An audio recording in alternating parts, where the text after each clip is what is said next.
அன்றைக்கும் அது மாதிரி வந்து கோவில் காமாட்சி கோவில்கள் எல்லாம் வந்து இந்த மூக்க பஞ்சசதி எல்லாரும் படிப்போம்.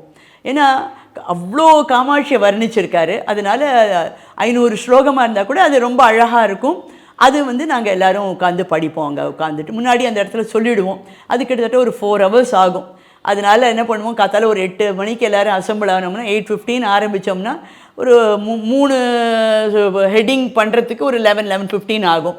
அதுக்கப்புறம் ஒரு 5-10 minutes ஒரு சின்ன பிரேக் எடுத்துப்போம்.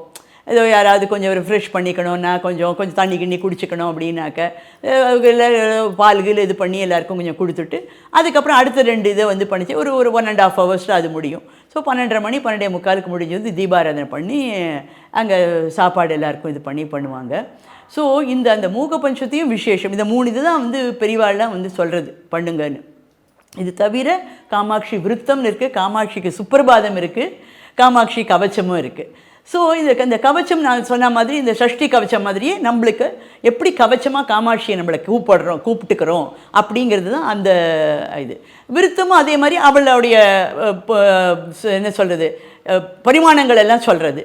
சுப்பிரபாதம் தெரியும், காத்தால் எழுந்துக்கரிச்சே பாடுற இது அது காமாட்சிக்கு அது ஒன்றும் விஷயம். இது 3மே அது அதெல்லாம் கொஞ்சம் சின்ன இது அழகாக இருக்கும். எல்லாமே வந்து அழகு தான்.